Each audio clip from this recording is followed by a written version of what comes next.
Salim Saab, qu'avez-vous au juste voulu montrer et voulu saisir à travers ce film? Alors déjà, merci de l'invitation. Comme vous l'avez dit, moi je suis rappeur, journaliste et réalisateur de ce film. Je suis franco-libanais. Ouais. Donc je voulais mettre en lumière la culture hip-hop au Liban parce que déjà moi je suis un activiste hip-hop depuis près de 20 ans. Et une des raisons pour laquelle j'ai voulu mettre en avant la culture hip-hop, c'est que de manière générale, lorsque l'on s'intéresse au monde arabe en ce moment, c'est souvent sur des sujets assez anxiogènes, guerre, violence, extrémisme, colonie. Et moi, je voulais montrer autre chose. Je voulais montrer des jeunes qui sourient, je voulais montrer des jeunes qui sont passionnés, je voulais montrer des jeunes qui, malgré tous les problèmes que connaît le Liban en ce moment, sont animés par une passion qui est le hip-hop.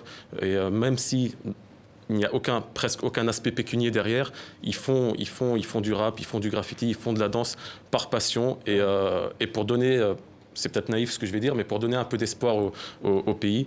Et c'est ça aussi que je voulais montrer. Et une des deuxièmes raisons, c'est que personne ne parle de la culture, entre guillemets, underground dans les pays arabes. C'est-à-dire que souvent, on va parler des pop stars. J'ai rien contre. Hein. Moi, j'invite beaucoup de pop stars dans les émissions que j'anime. Notamment avec les émissions télécrochet, comme Arab Idol, pour ne citer voilà, qu'elles. Donc, j'ai aucun problème avec ces émissions, mais je voulais montrer un aspect un peu plus underground. D'ailleurs, quand certaines personnes ont vu le documentaire, il a été projeté au Liban il y a 2 semaines, ils étaient étonnés qu'il y ait ça au Liban. Ils disaient, nous, on est Libanais, on vit ici depuis toujours, on n'a jamais vu ça.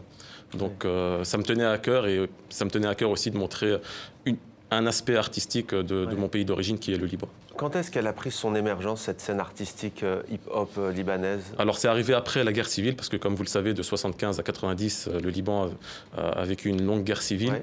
Et donc c'est arrivé peu après, 94-95, par le biais des rappeurs, comme Reyes Bek, Kitar Beyrouth, à qui je place une dédicace. Ouais. Et ils sont arrivés avec des thématiques d'après-guerre. Donc c'est marrant parce que d'abord, ils rappaient soit en anglais, soit en français. Et très vite, ils ont switché à l'arabe parce que le Liban est un pays arabe et la langue nationale est l'arabe. C'est un espace d'expression aussi. Quels sont les sujets abordés justement aujourd'hui par ces artistes? On imagine que c'est très varié, mais on parle de quoi?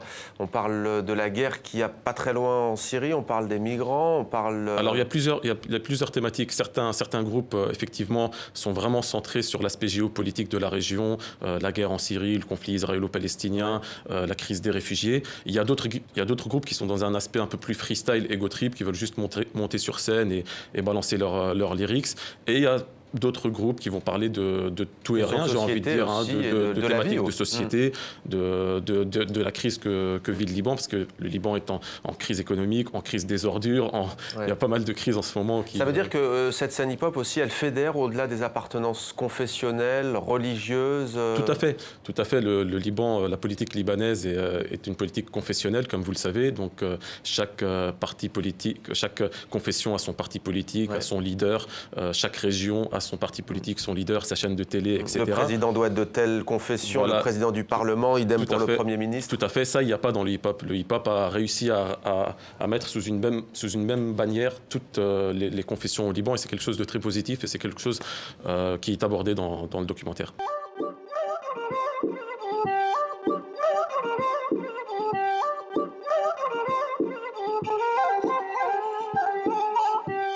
أنت متمدن ومش قارئ العرف أنا أجول بلاد الشام وأراقب العنف. بلش الجرافيتي العربي ببيروت مش محل تاني.